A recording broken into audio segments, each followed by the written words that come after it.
Chow here with a little bit of a joke deck today.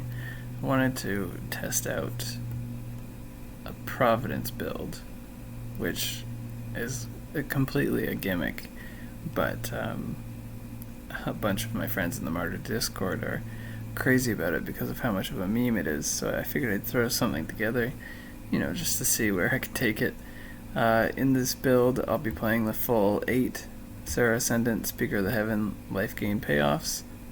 Tossed in a Thraben Inspector and a Kami of False Hope as just tutor targets for Abiding Grace. And I've got no paths, but I'm playing 3 Winds of Abandon, 2 Skyclave, and 4 Solitude, because we'll need something to pitch the Providence to.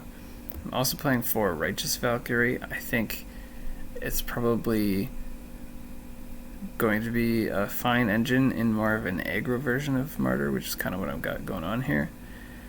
But also what's funny is I'm only playing 9 lands if you don't count the Kabira Takedowns, the Sejiri Shelters, the Skyclave Clerics, and the Emeria's Calls. Now, I don't expect this to go well, but it's going to be fun. So, alright, here we are for round 1. I really should have thought my lands through better. This Castle Ardenvale hurts, but we could have a little bit of payoff here with the Speaker of the Heavens into the Providence. I'll keep it. We'll give it a try.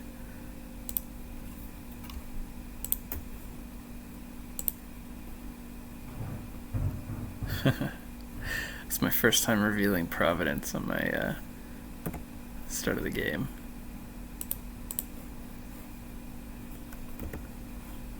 Alright, so we got a Watery Grave, no companion. Ooh.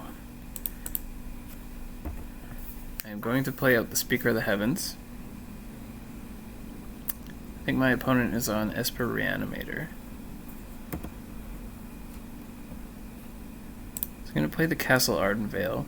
If my opponent has removal for my Speaker, then I have the... oh,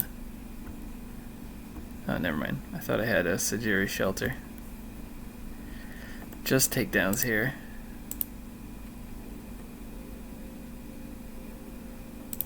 In which case I will play out the Serra Ascendant and just get the team going.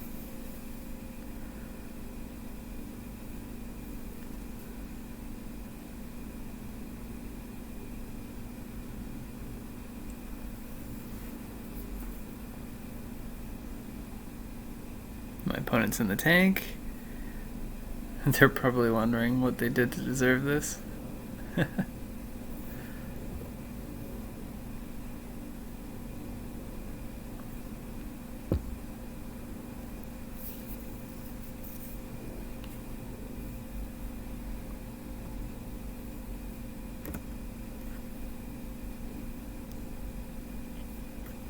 Alright, Faithful Mending.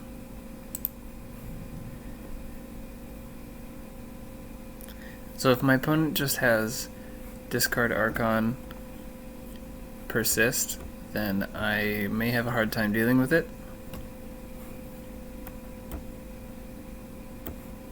And there's the persist. In this case, I think I did... I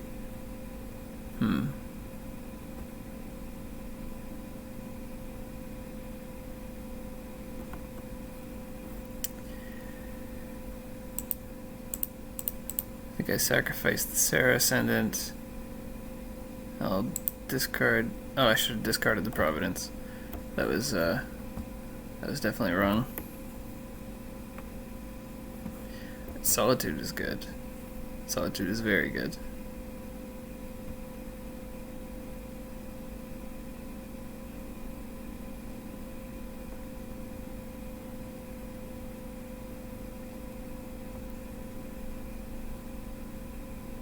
So my plan here is to evoke Solitude, pitching Providence,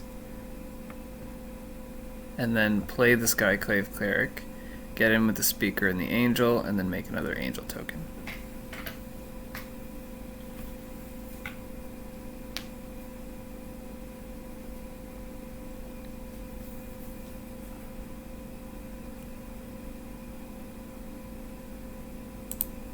I think I'll play the Skyclave Cleric first. just in case they have an ephemerate or something, it'll give me something to sacrifice.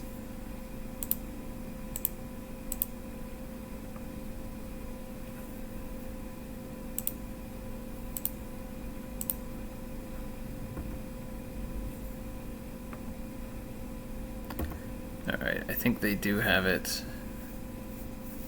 Yeah.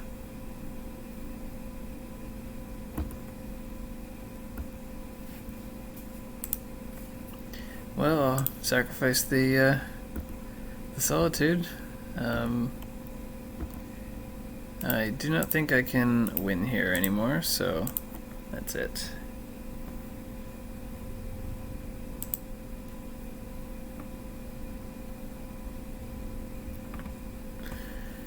So for this matchup, I'll take out my Skyclave Apparitions, I'll take out my Kami, and I'll be bringing in Wheel of Sun and Moon.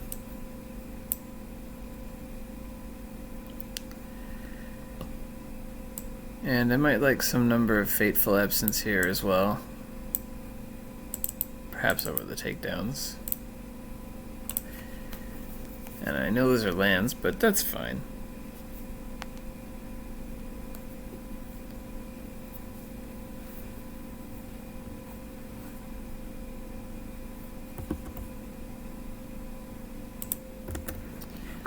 Alright, so back here in game 2, we had a pretty good start game 1.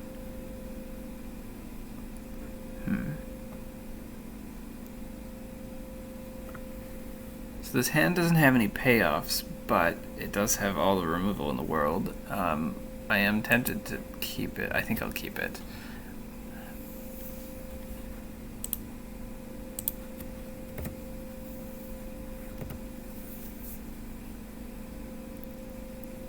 Not sure how this game is going to go. Looks like my opponent has Thoughtseize on turn 1. Grief. Oh, Grief Ephemerate. Yeah, that's pretty good.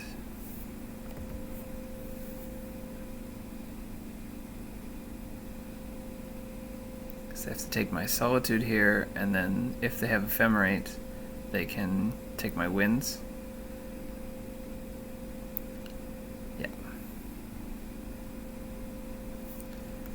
Yeah, there it is. So Grief Ephemerate, still very strong, even though it wasn't as strong as people thought it would be. I think this is a pretty good shell for it.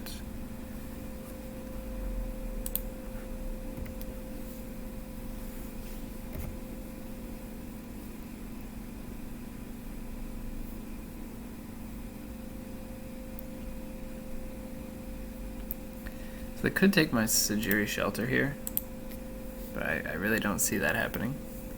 Yeah, they took the wins.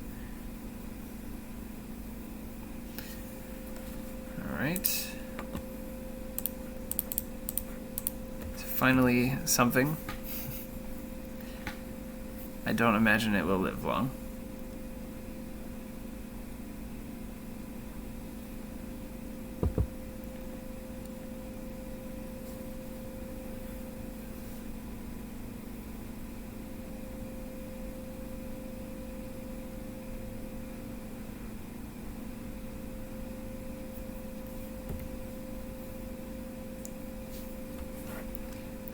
Opponent casting Faithful Mending, putting Muldrifter into the graveyard.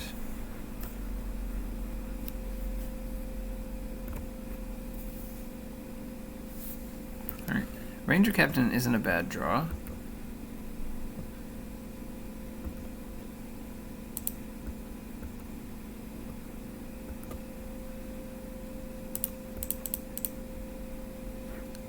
In this spot, I think I need to... I think I need to grab Thraben Inspector. Or maybe just Martyr of Sands to make my draws off the top a little bit better. I think I'll hold on to the Shelter. You cash in Martyr later. to gain more life.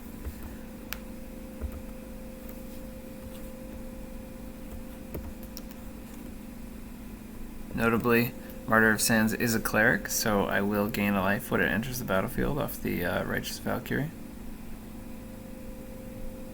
Alright, so they're persisting the Muldrifter. I think that's fine. It's pretty brutal if they have Ephemerate.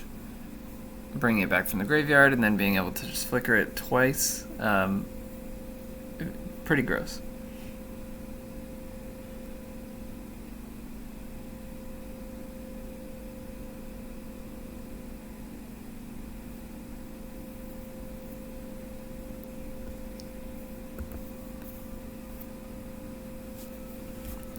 Nice Providence, right on time. So I think the fact that they tap their white mana does mean that they have Ephemerate.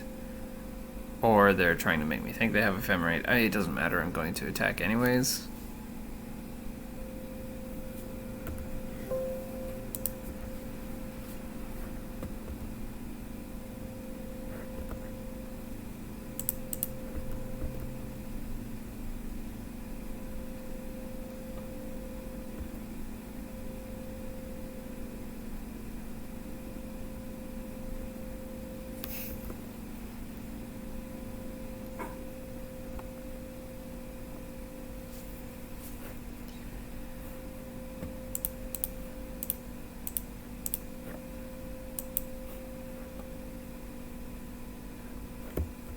Alright, I'll gain 9 life, and I'll finally play out my Glacier here. Try to get closer to overloading wins. My opponent's just going to draw so many cards here, though. I don't think I can win this game anymore. I could have sacrificed the Ranger-Captain there, but I don't think that's a good trade.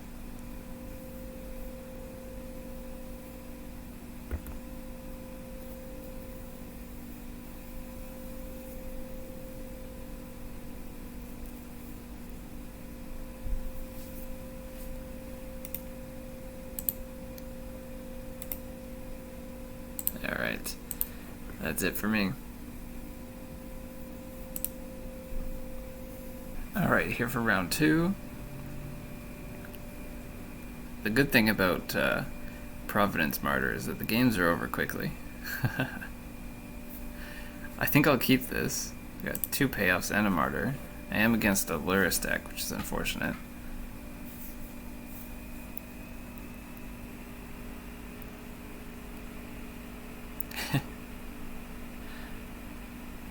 So they took my Thraben Inspector,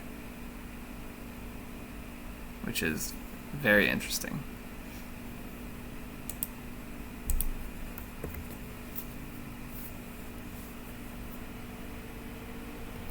It must mean that they have more discard.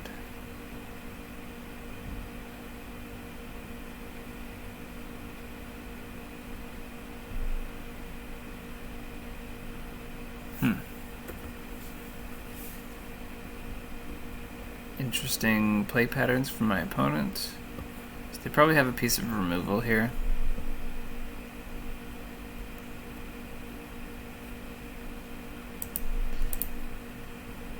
But I'll play with the first speaker anyways. Now, I know this Castle Ardenvale is just a one-of in our deck, but I keep seeing it. Keep seeing it for turn 1. Alright, we got the Channeler.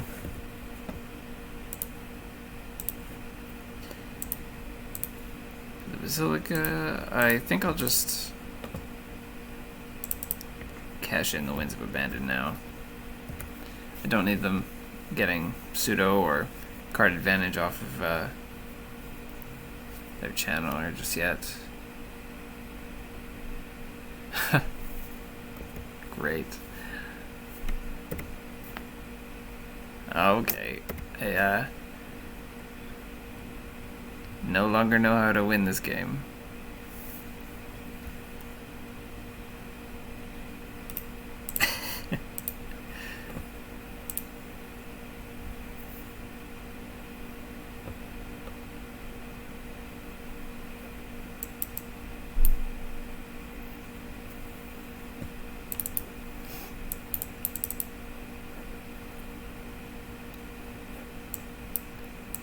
So I'll bring in one Wrath. Abiding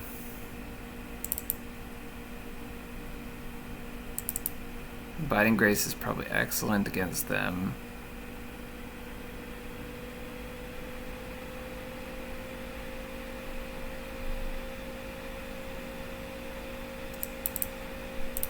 I'll cut a Valkyrie. I'm going to be on the back foot more often than not.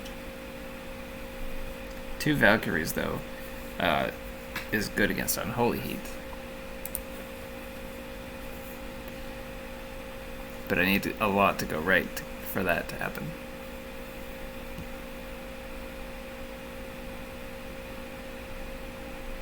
Alright, I can keep this. There's that castle again.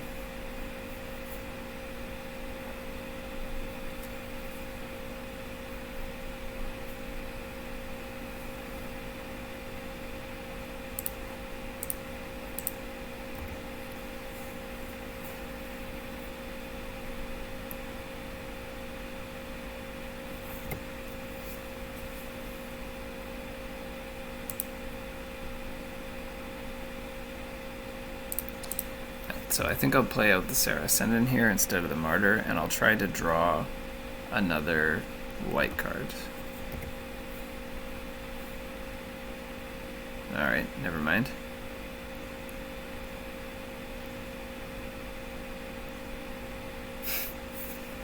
And there's the Providence.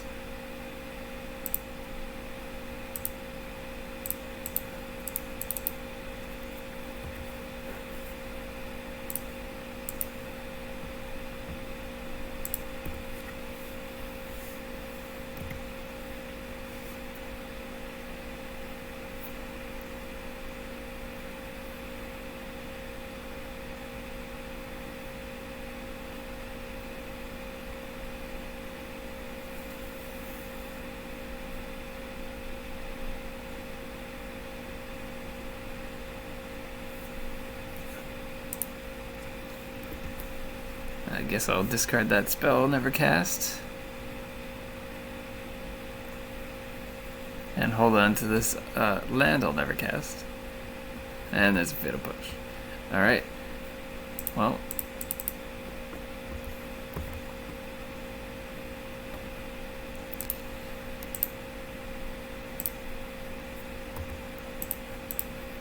So this way, when they flash back, or when they cast Kroxa from their graveyard, I won't be discarding anything. Not that it probably matters.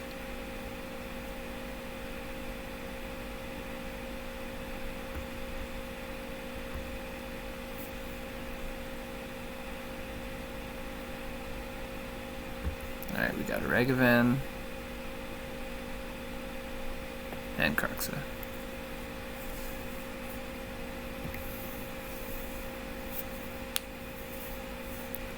So I have a few answers to Kroxa. It'd be really nice to see them in the top 2 cards of my deck.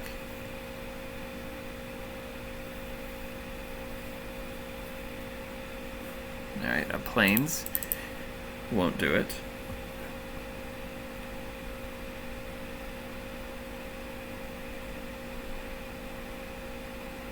And an Abiding Grace. Not a terrible draw. It's not going to help much against Kroxa, but I'll bring back the Speaker of the Heavens anyways to block and gain a life.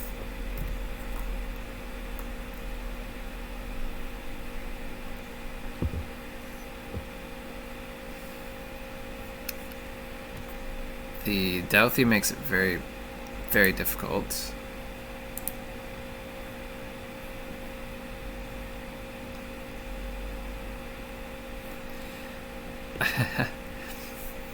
At this point, I do wish I had another land, but I have to use this now.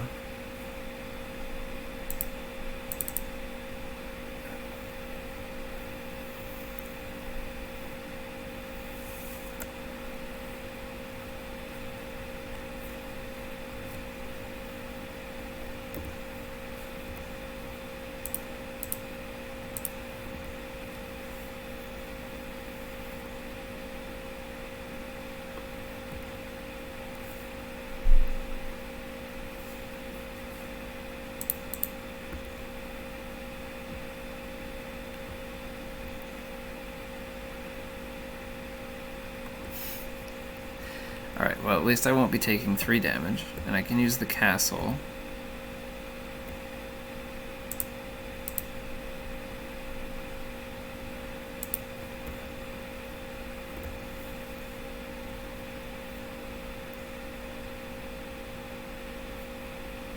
I think I probably should have attacked with the Ranger-Captain there. They do have Lurrus. Thoughtseize. Okay. Cool. That does make the Turak a scarier threat.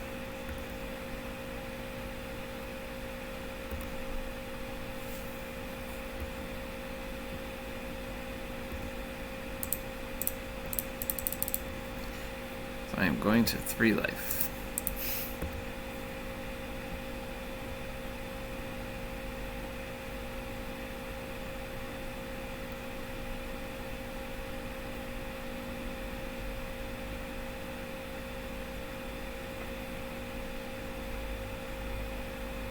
My opponent is pausing in my upkeep for no reason.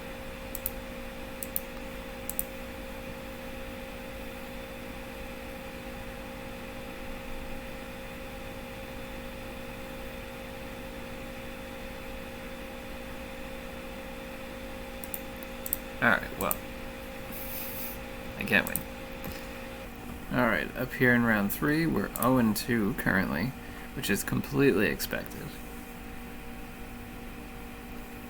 Alright, up against a Lurrus deck, I have a Providence, but no payoff. Alright, this is a much better hand. I'm gonna keep this.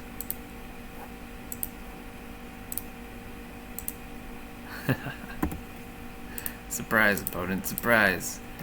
So, I do wish that these were Speaker of the Heavens, because then I could be at 27 and making angels. But Serra Ascendant will have to do. Glimmer Void. That tells me some sort of affinity deck. Yeah.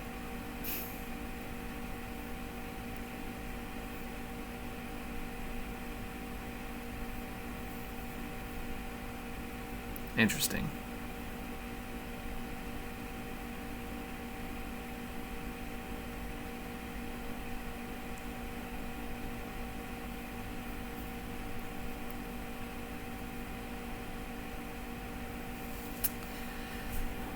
Okay, so I'll play an Ascendant, and I'll play the Sejiri Shelter tapped.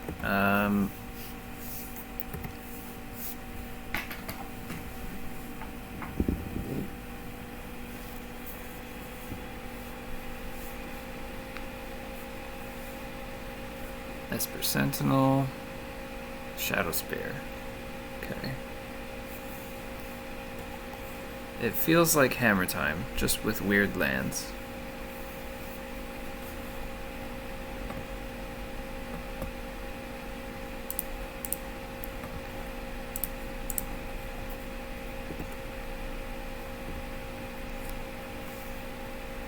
Alright, gang's all here, so we'll see what happens.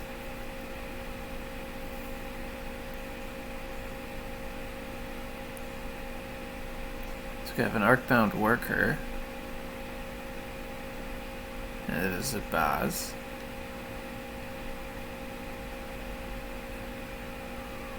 Alright, so my opponent is...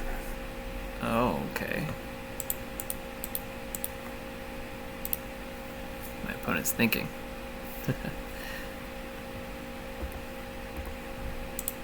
So I'll attack with my Serra Ascendant here.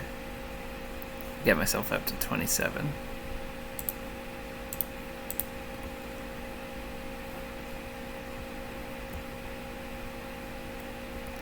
Alright, so they're going to put extra counters on the Esper Sentinel. I'm going to make an Angel. I'm going to play this Kami and see if they can get through.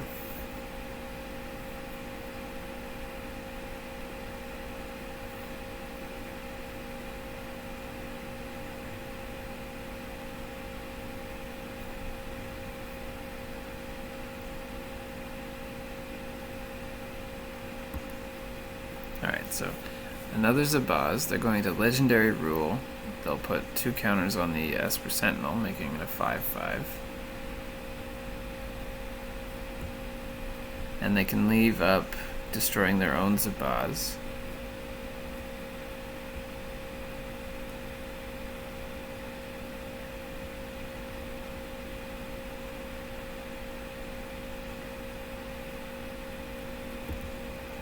Alright, so equipping Esper Sentinel with the Shadow Spear is pretty good. I will be blocking with this Kami and sacrificing so I can stay at 27 life. Biding Grace is good, but not yet.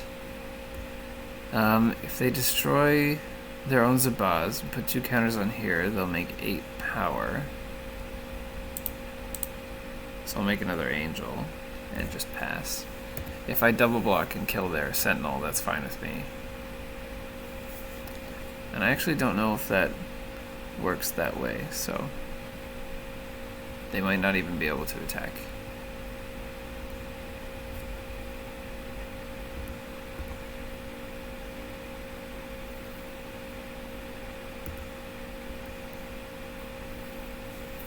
Okay.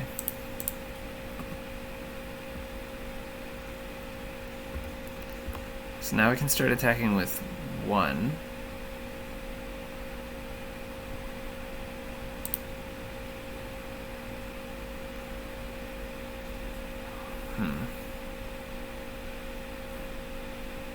So if my opponent plays Lurrus and then Zabaz from their graveyard, they'll Legendary Rule their Zabaz, make their Esper Sentinel an 8/8. And they can attack with the 8/8 and the Zabaz that didn't die to put me to 26, which is very awkward for Speaker of the Heavens. So I think I'll just pass for now. If I draw a land next turn, I will slam the Valkyrie. And then make an Angel, gain a ton of life, and then I'm off to the races. Yeah, okay, so they did the Zabaz. That's exactly what I thought they would do.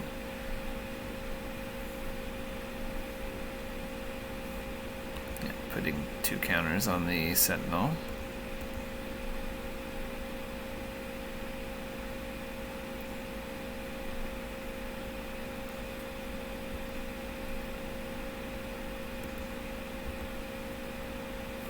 Alright, here we go.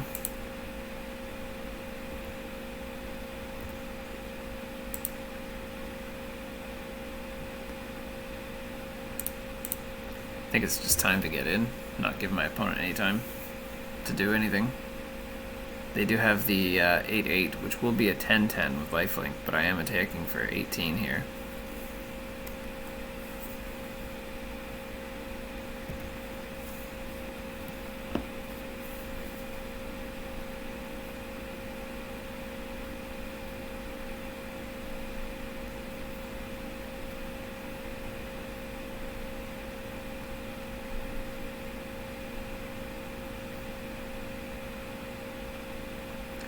Arcbound Ravager.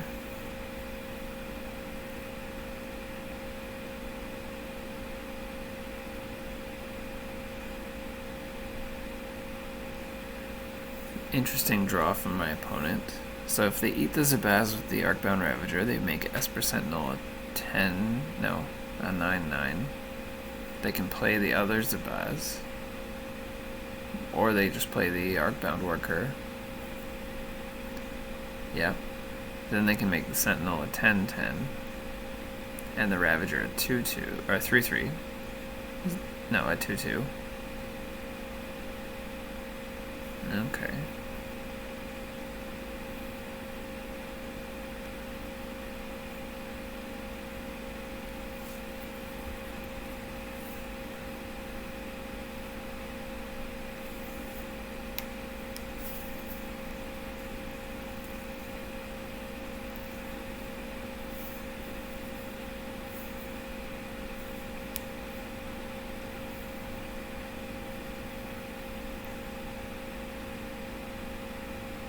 The good news is if my opponent attacks and they get me to or they get their life total up to 12, I can attack through for 12 if they take me off the Valkyrie buff.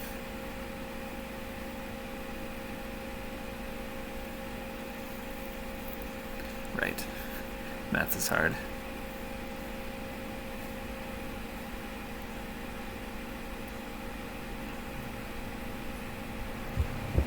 14, so they'll go up to 16.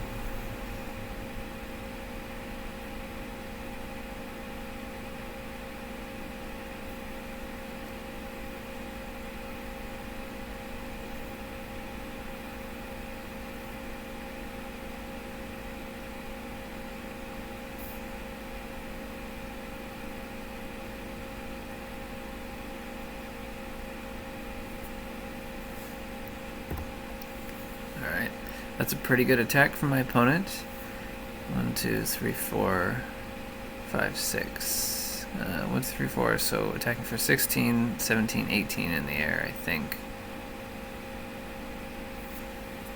Huh. I'll just do all my combat now.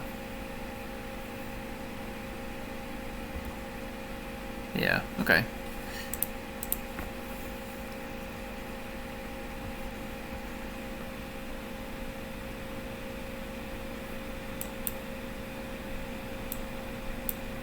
Against a deck like this, I think I'll cut my 1 Sejiri Shelter, I'll cut a Thraben Inspector, and I'll play 2 Cleansing Nova.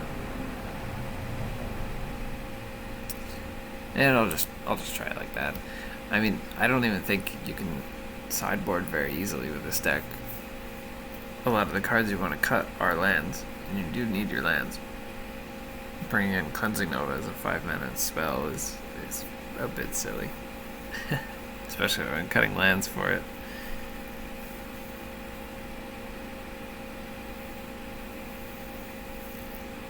I do like my opponent's deck though, it's very cool.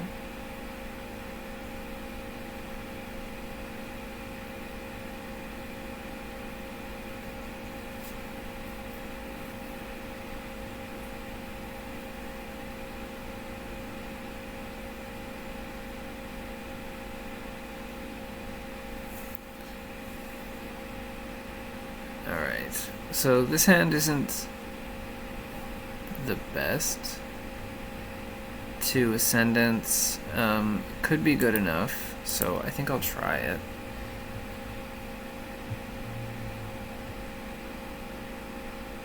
Alright, turn 1 the Ozolith. That's good, it's just not as aggressive from my opponent.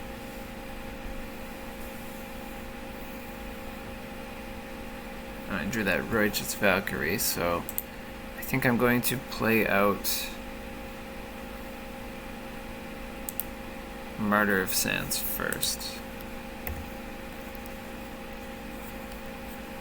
And hope that they don't have removal for my Martyr.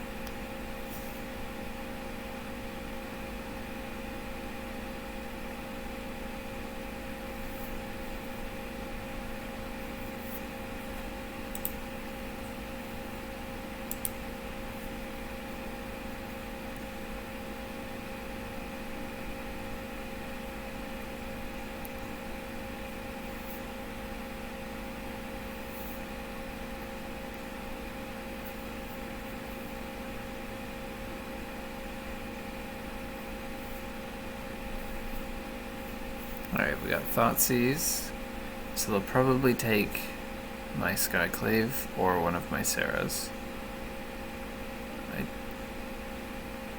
I could be wrong, though. Oh, Valkyrie. Okay. And Springleaf Drum. Alright. Well, drawing another white card was good.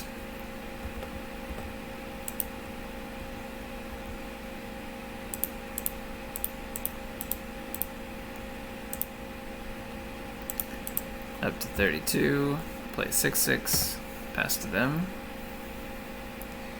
They may have something like Prismatic Ending.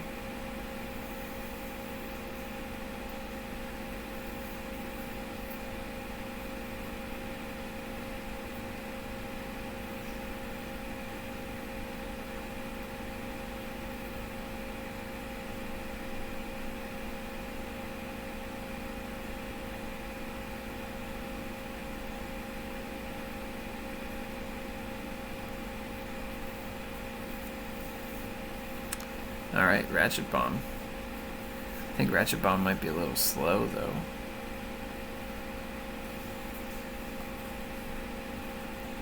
Emeria's Call. Alright. So I'll attack with the Ascendant here.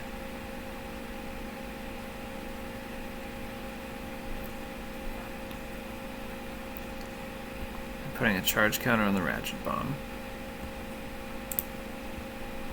Alright. So I wonder if I...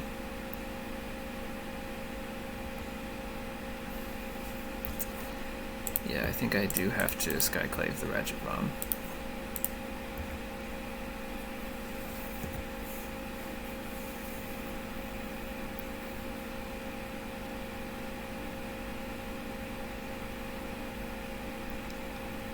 There's an argument to be made for not using Skyclave there and instead using Ranger-Captain and just letting them use the Ratchet Bomb on the 1-drop, because then they would be hitting their own artifacts as well.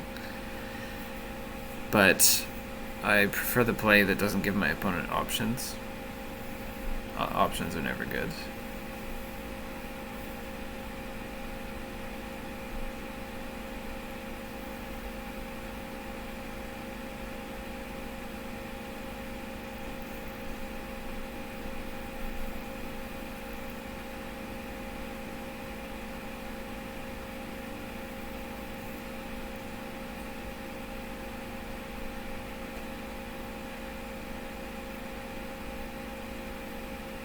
Tapping for green.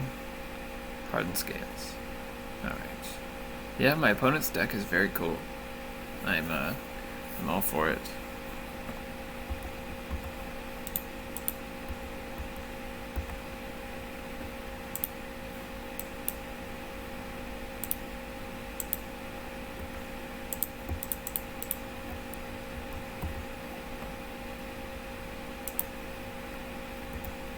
Alright. And then Ranger-Captain getting another Serra Ascendant. I probably should have sacrificed the Ranger-Captain in their upkeep, but they only had 1 card in hand, so I don't know how bad this will be.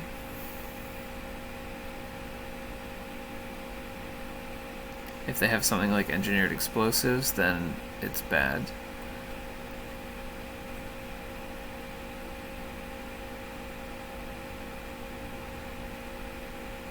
This could also potentially be game-ending with the Ravager. Ranger-Captain wouldn't have stopped that, though. Yeah. So they equip the Shadow Spear. 1, 2.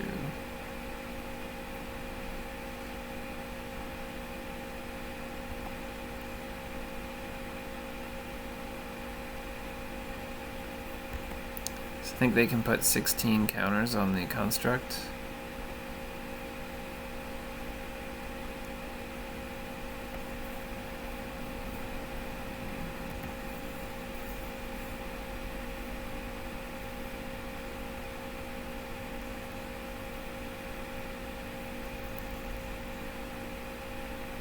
Oh, I guess it's 14. I always miscount with Hardened Scales. I think it's more than it's going to be. Okay, so my opponent will be gaining 18 life here. Blocking, they only deal me... Well, if I block with both, I won't go below 30, which is probably good.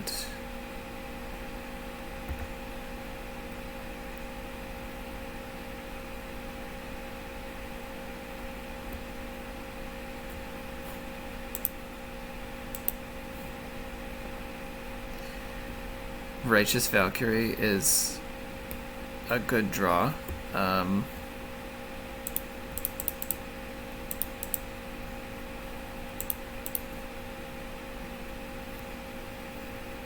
I think I don't even attack here.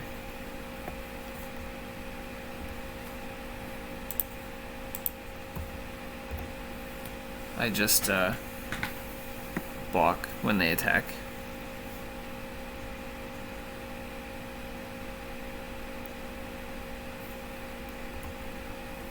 Zabaz.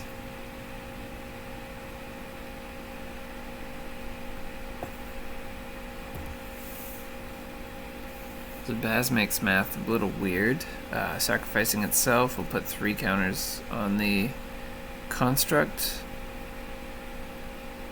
bring it up to 21, and then 2 counters on the Ozolith. So 24.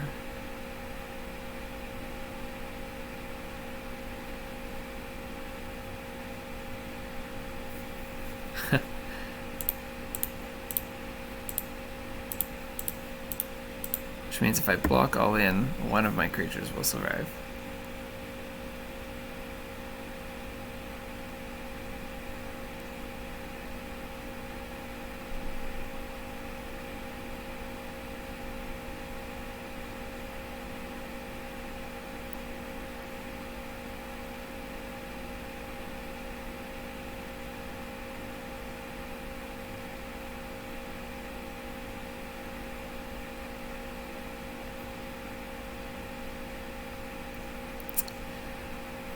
Never mind.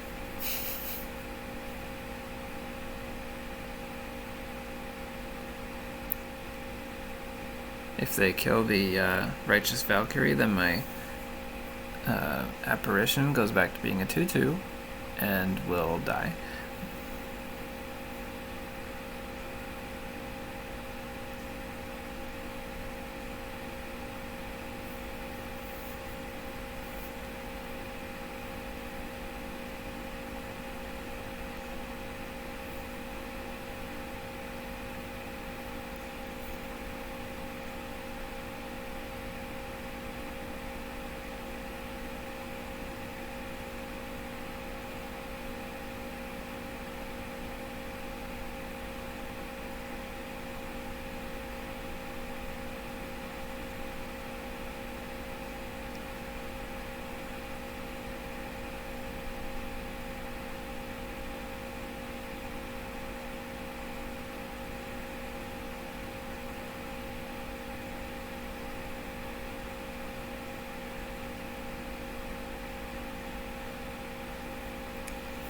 All right.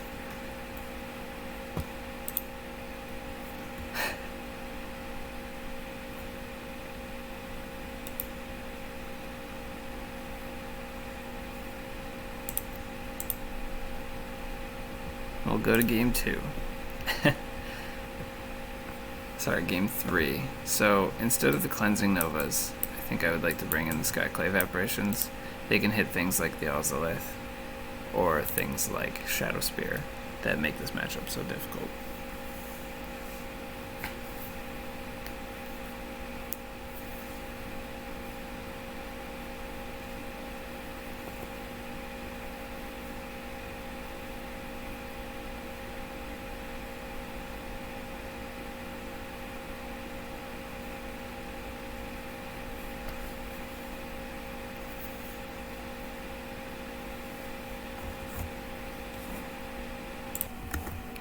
Alright, back here for game 3 against a Hardened Scales deck. It's very cool.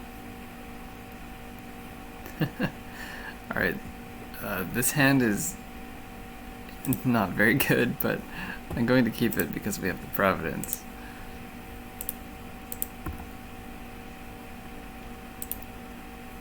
And I'm going to play the Glacier tapped.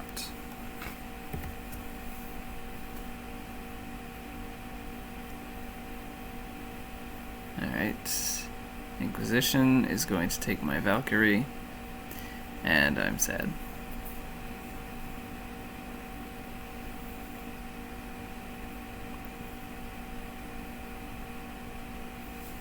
Ooh, Abiding Grace off the top is good though. I think I'm going to play this as a land and get up to casting my Emeria's Call if I can.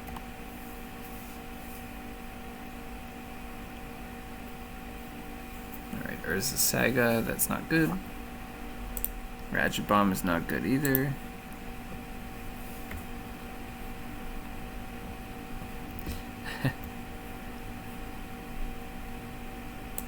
So I'm going to play out the Speaker of the Heavens and try to get them to use the Ratchet Bomb on it.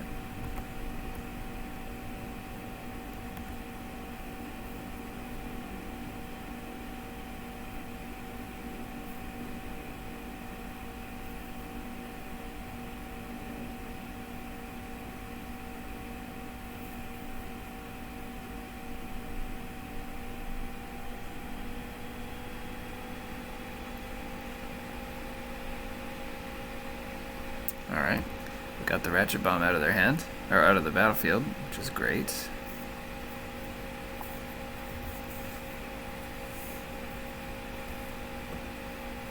Ooh, and we got Solitude too. That's perfect. Solitude can answer the Saga token, keep my life total up.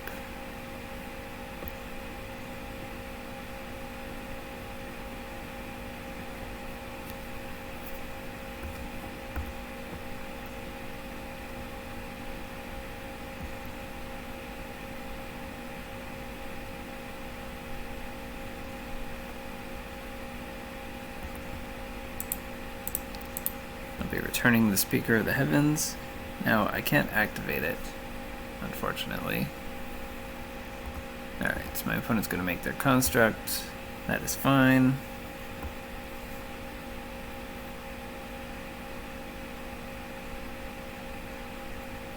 And they're going to make another construct. Okay.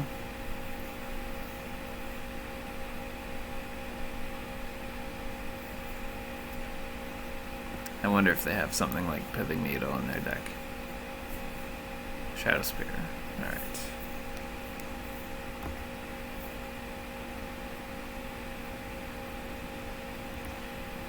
And the Ozolith.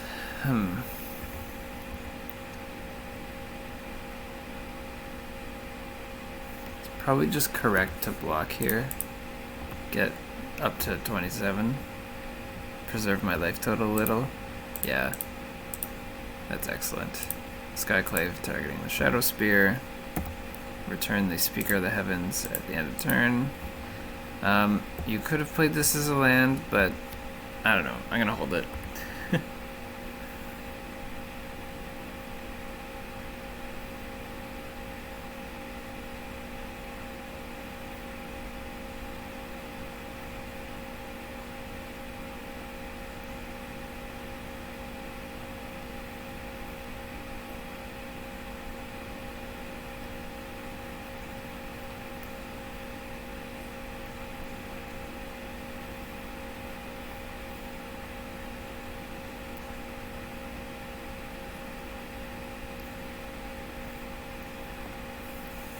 Don't like that my opponent is taking so long to make a decision.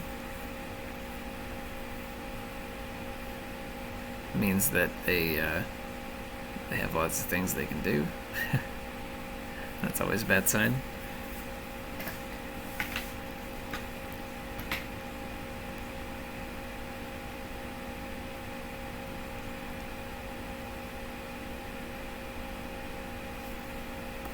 Alright, so they're animating Inkmoth Nexus.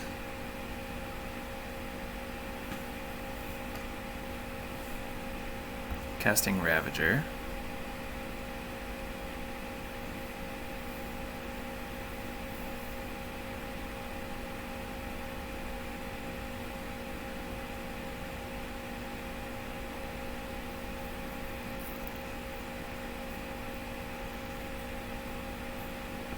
So if they can double the counters on Ravager, they can put 1, 2, 3... 4 counters on the Inkmoth Nexus, and then with the Ozolith put 4 more, so making the Nexus a 9/9.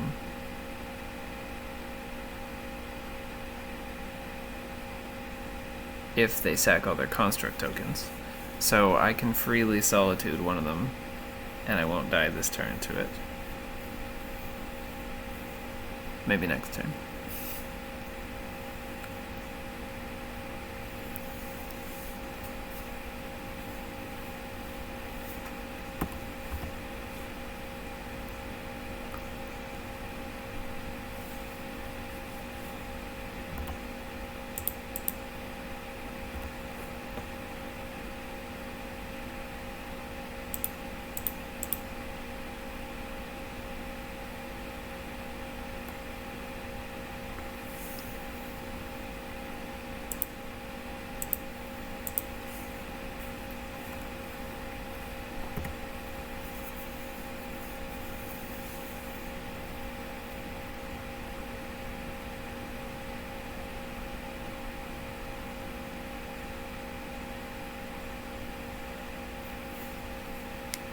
Alright, so I will take 1 infect.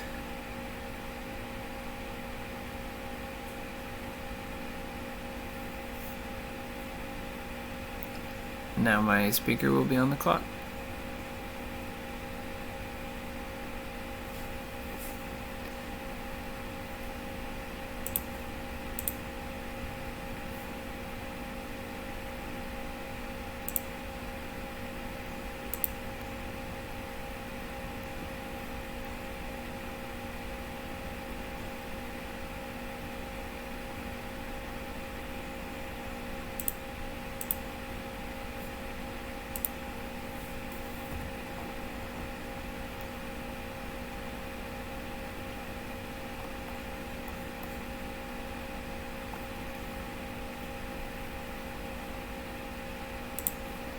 Alright, now gain a life.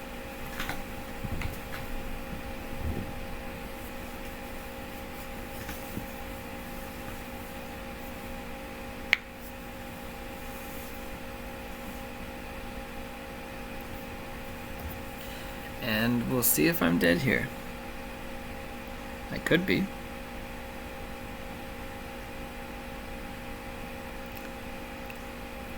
If they have something like a spell bomb for my angel token or something, bounce it.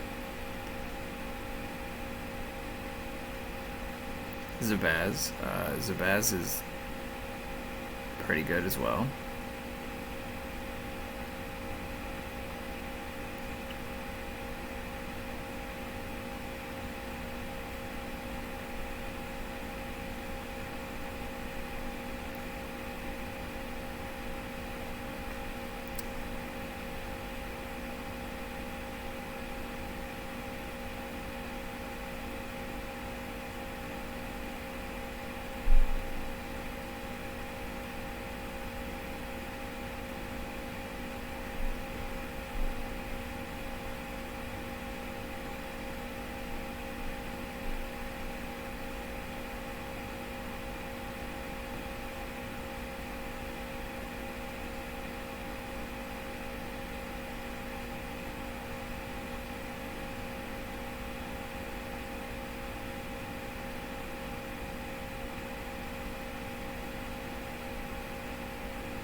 Curious.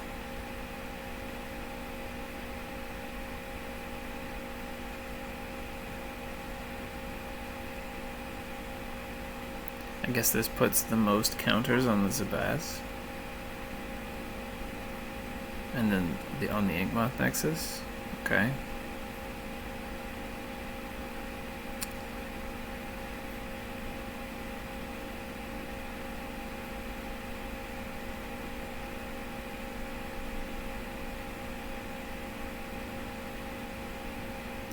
I'm glad I targeted the Shadow Spear earlier, so they can't just swing through with Infect or on the ground with the token.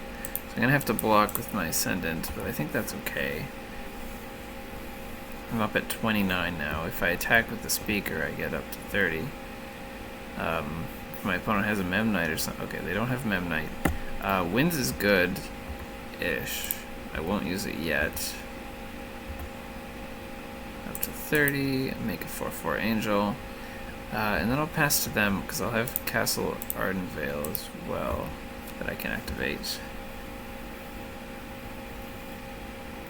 And every turn that I block, I'm climbing farther away from 30 life.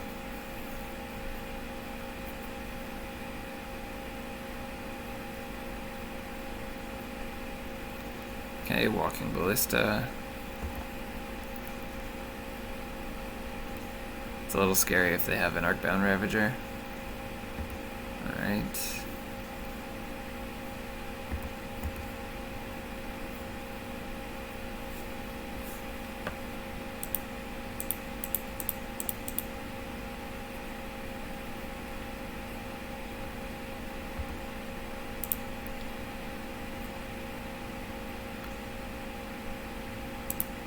I think I will... Yeah, I think I will double block the Ink Moth to kill it, and chump the illusion. So doing it this way means that I can cast Winds on the Walking Ballista next turn, so they can't use the Ozolith to put a lot of counters on it. And then I still get to keep one of my flying creatures, which is not the Ascendant, which might be incorrect.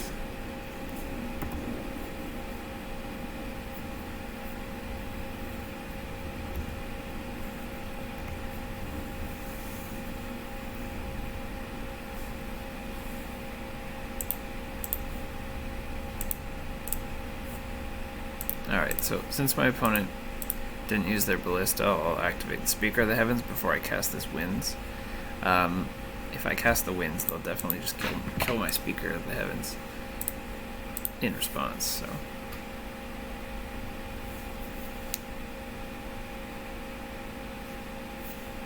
Alright, then they went ahead and killed it, and I have the second Abiding Grace, so I'll get it back. And I will go to combat here for 3.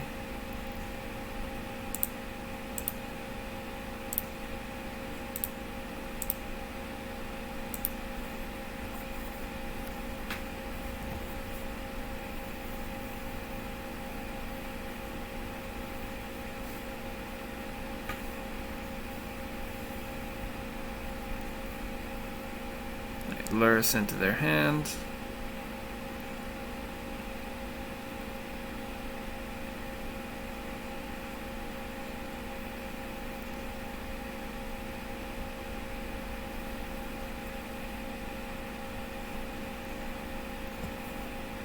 We have the Skyclave Cleric, which I don't think I need to cast.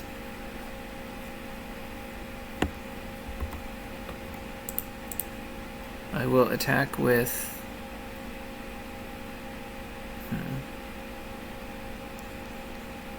It doesn't change the clock, so I'll just attack with 2.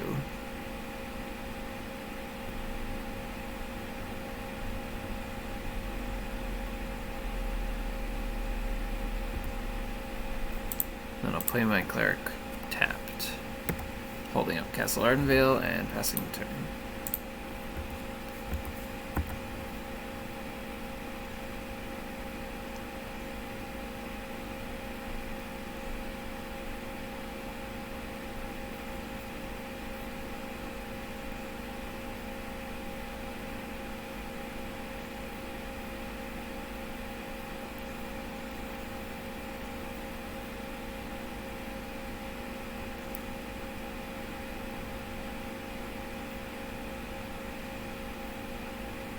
Alright, so my opponent plays Lurrus.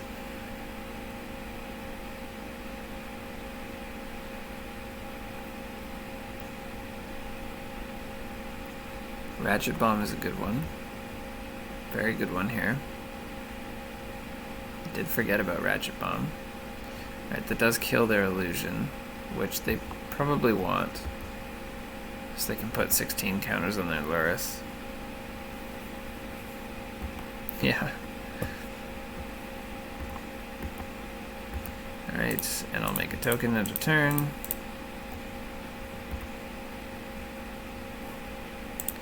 I think Martyr is an immense draw because I can block their Lurrus, sack the Martyr so they don't gain life.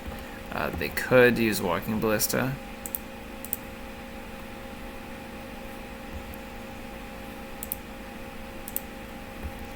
Which is bad, but if they use Walking Ballista, I'm not too worried because they're at 2 life, and they only have 30 seconds left on their clock. They can't kill me.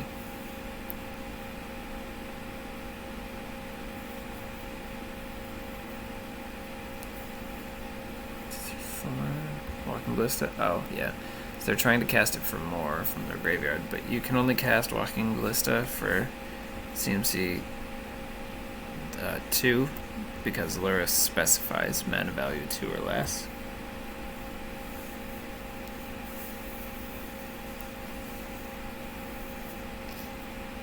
Alright, timed out. There we go.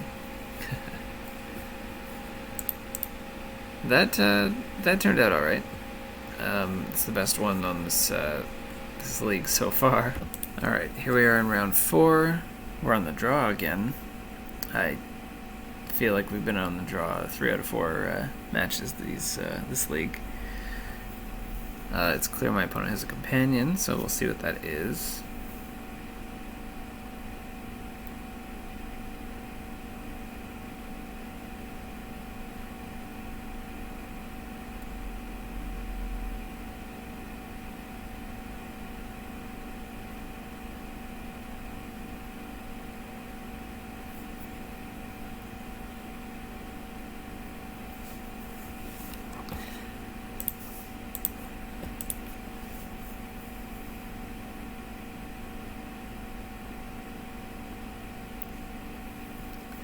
Alright, so far, this meme deck is exactly that, a meme. It's not very good, but it is hilarious when it works. And when you just get to have an active threat on turn 2, it's really nice. Most of these decks that we're playing against, though, are not uninteractive. So you play a threat on turn 1 or something, and they automatically kill it.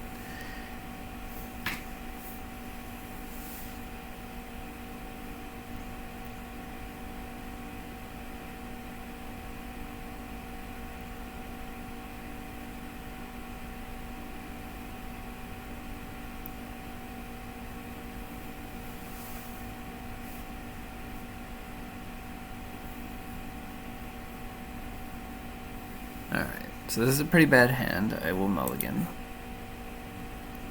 We have a Providence, a Speaker, a tapped land on turn 1, but I think it's good enough. So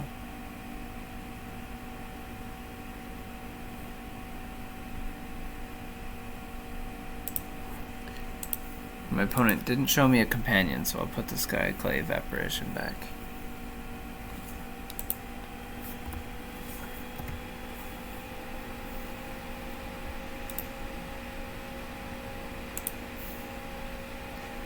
I do think Providence is hilarious.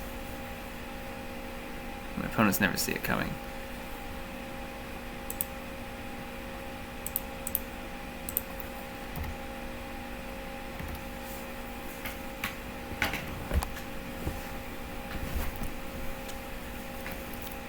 Alright, Frogmite.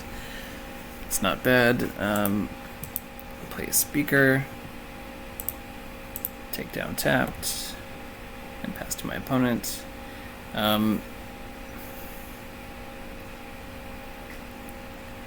If they attack, I think I won't be blocking.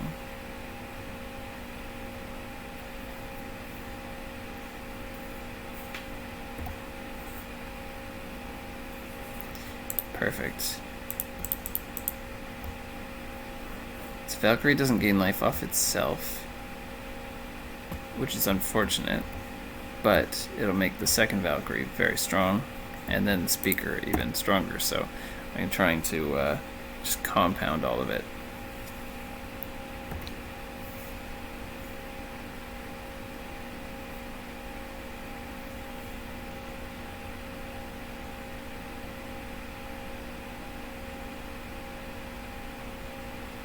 So my opponent doing affinity things.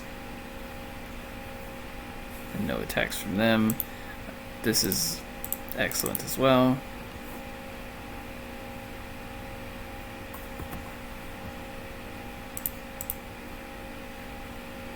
I probably could have attacked, but didn't want to attack into an Urza Saga.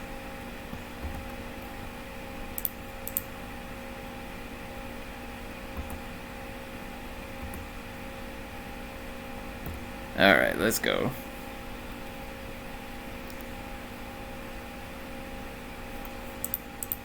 This is how Magic was meant to be played. Yeah, making their token. It's a 6/6. It's pretty strong.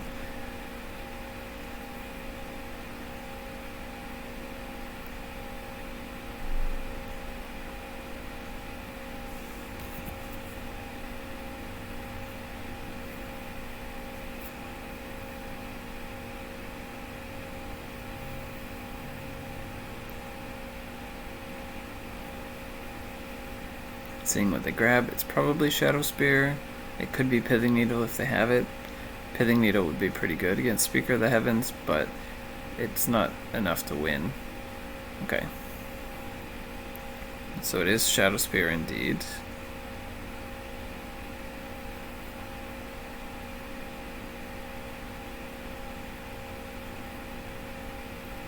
So they can equip the Construct and attack for 9, which I just take, and then I attack them all out.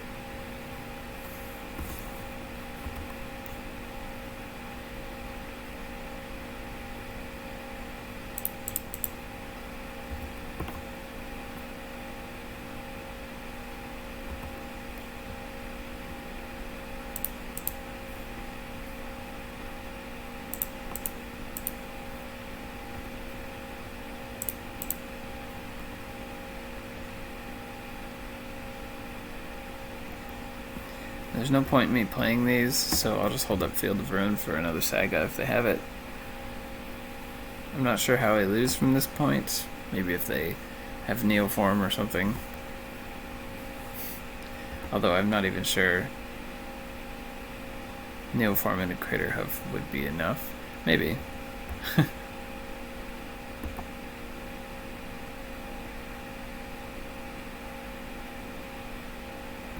Yeah, okay. Opponent scoops it up. So against Affinity, the Skyclave Apparitions were good, and I think the Cleansing Novas were good. I'll trim an Abiding Grace. My Thraben Inspector. Well, I'll only bring in one Cleansing Nova. I don't think I need more than one. And perhaps a call.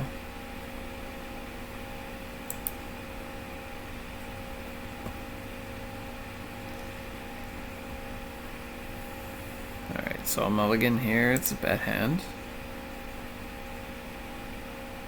This is a very slow hand.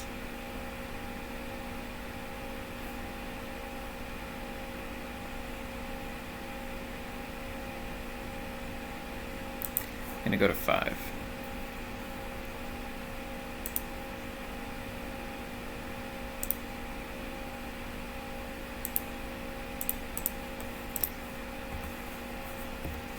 This is not a good hand either, but you know, I'll take it.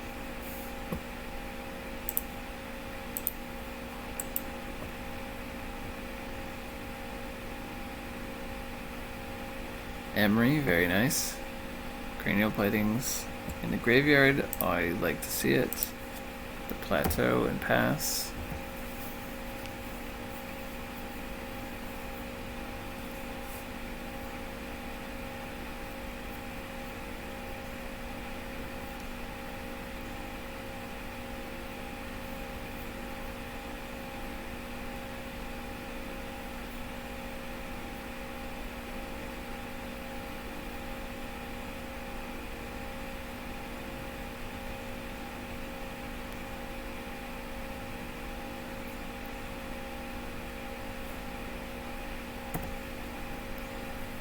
Right, I take one. We got this plains here. It's fantastic. They're stuck on one land, but I think I should get rid of their Emery, because their Emery bringing back cranial platings will be bad news for me.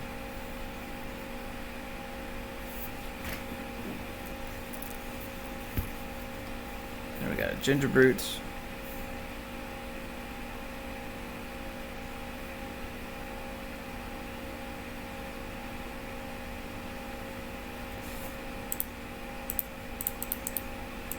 Slam the Valkyrie.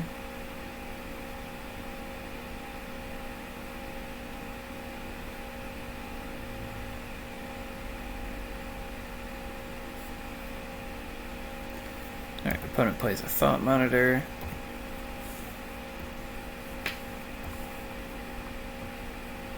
And then a bunch of artifacts. I don't think they can attack.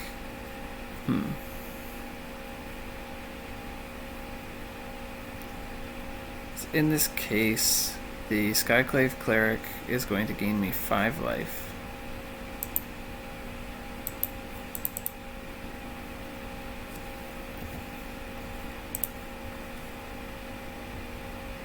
definitely worth playing, getting me closer to 27 for the Valkyrie.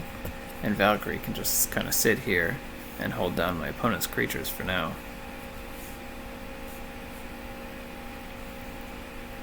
Thought Monitor number 2.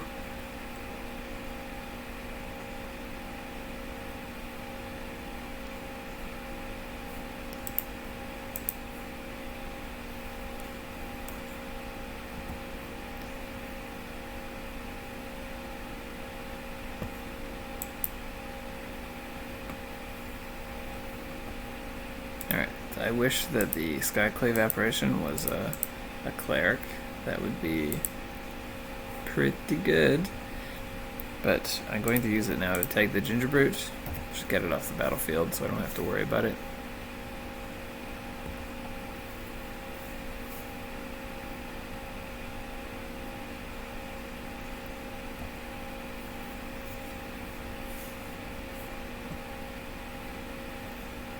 The third Thought Monitor. Thought Cast. Frogmite.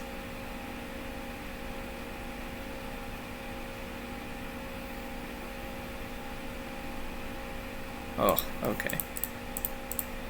If they have Rebuke, that's bad. Okay, they don't. So that's good. I think I will be attacking here on the ground with both of these creatures. Not with the Valkyrie.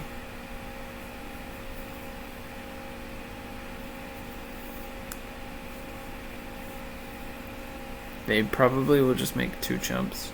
Or take it. Okay. Taking it is fine with me. If they are playing Neoform, I'm 100% dead. Okay, they conceded. Alright. Yeah, so I know they're not playing Neoform because they would be playing the blue-green artifact land. But if they were, they could easily Neoform away a Thought Monitor to grab Craterhoof Behemoth and give all their creatures, you know, +9/+9. I'm easily dead. Easily. Alright, we're back here in round 5 against an unknown opponent with a companion.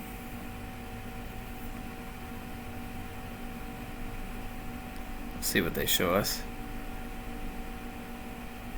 Lurrus, okay. Lurrus. I can't imagine that this hand is good, but I'm going to keep it. I'm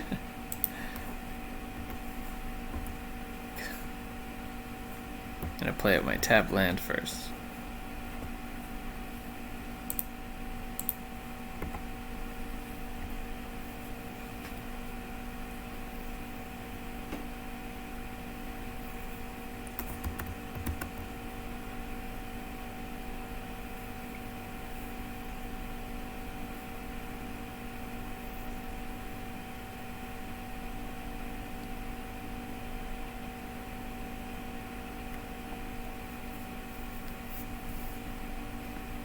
So what flavor of Lurrus is my opponent playing? So Verdant Catacombs, that probably tells me they're on Jund Saga.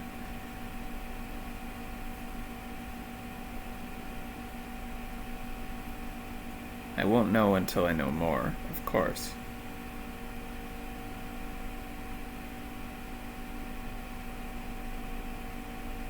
Swamp, basic swamp. That doesn't help me. Could also just be on red-black.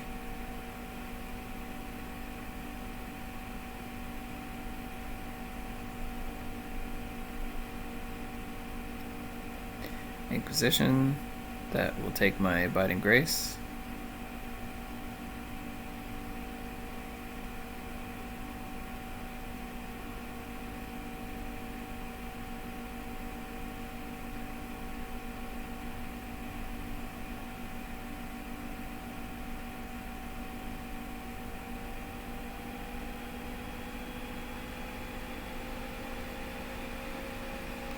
Okay, they took my Winds instead, which is a little interesting.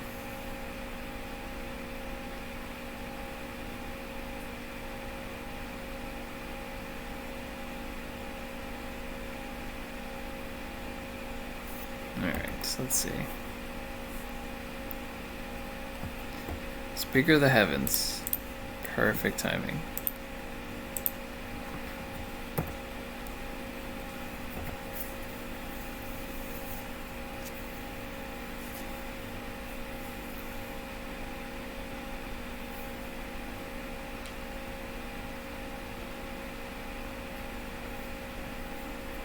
So they must... They have 7 cards in their hand, so they probably have removal for the Speaker of the Heavens.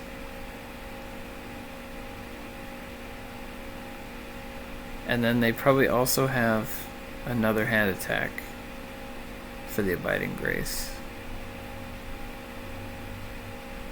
Looks like they're...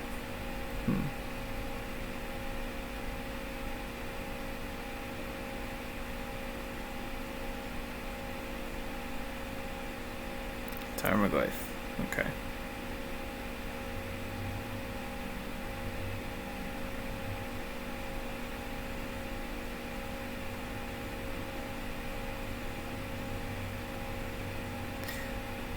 So a threat from them makes things a little harder because I want it to be at 27.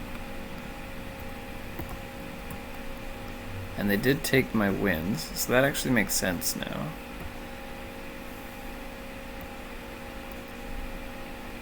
The fact that they were tapping mana and it was leaving a black floating makes me think that they were trying to cast a Renin 6 by accident, and so they probably have a Renin 6 in hand.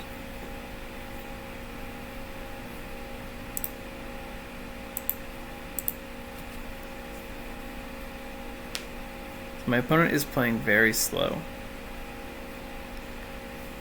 I already have 3 minutes on them, and it was just turn 2, so maybe turn 3.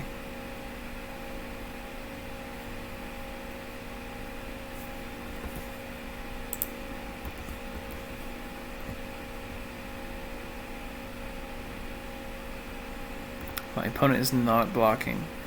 That's very interesting.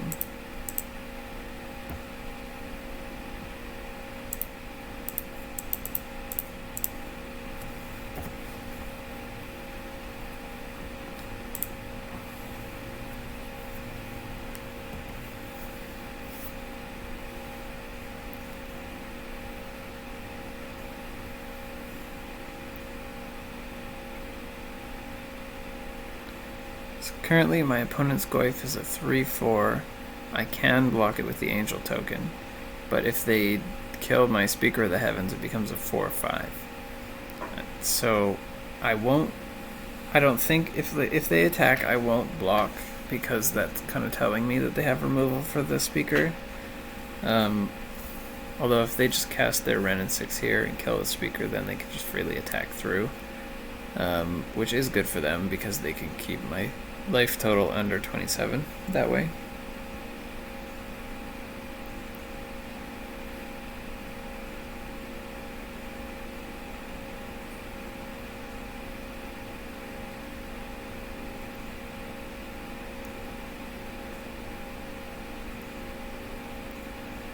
So my opponent really is thinking about it, and taking their time.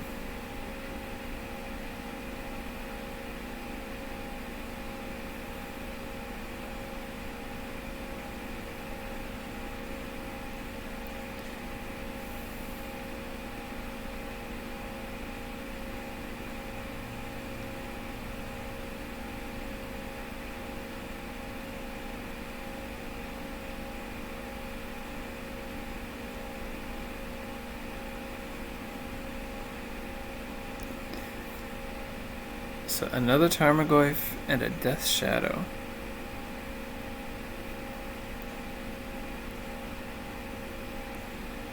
So that's interesting. Death Shadow.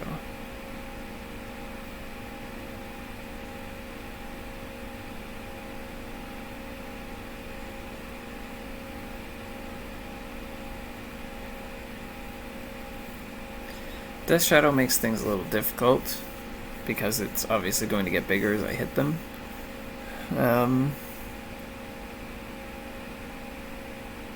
But I think I will be attacking for 4 and then making another angel token. That way I can attack for lethal if they don't have removal. Do they have a gut shot or something? Okay. My opponent's trying to play things.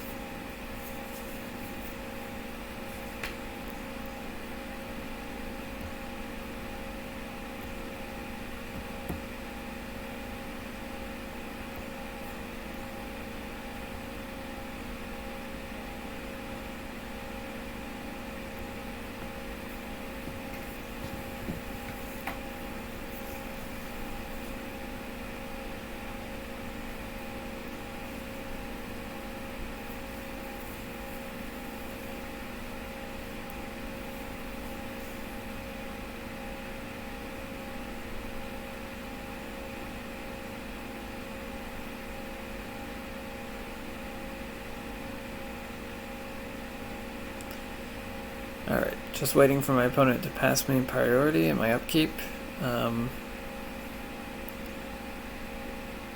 I don't think that they need priority.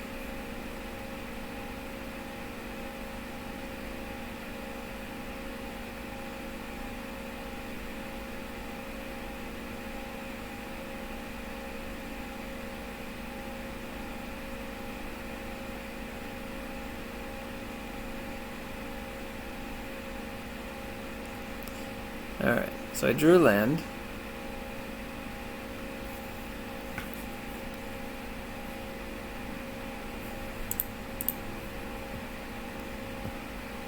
Make my token, play my Castle Ardenvale, and get in here for 4. And then gain a life.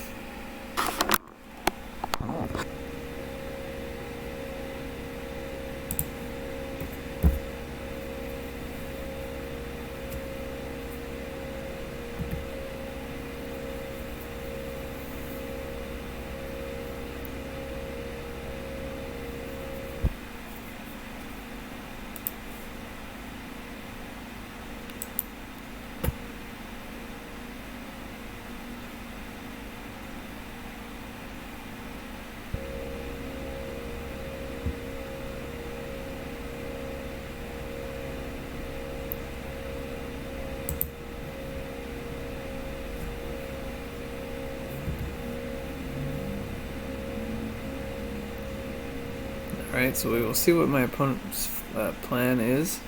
They have another Death Shadow. It's pretty good.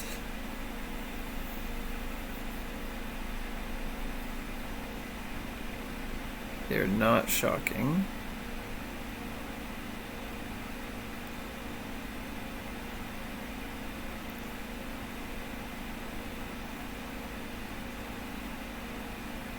Red black, probably like Dreadbore or something.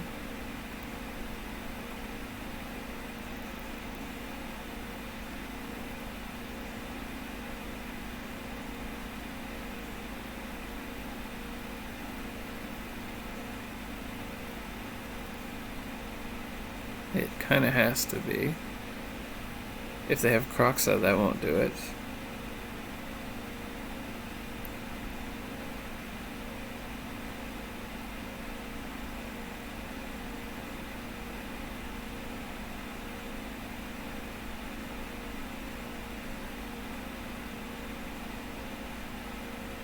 Alright, so my opponent just gave up there, I guess. It's not too satisfying, you know, I wanted to see what they had. Alright, well, anyway.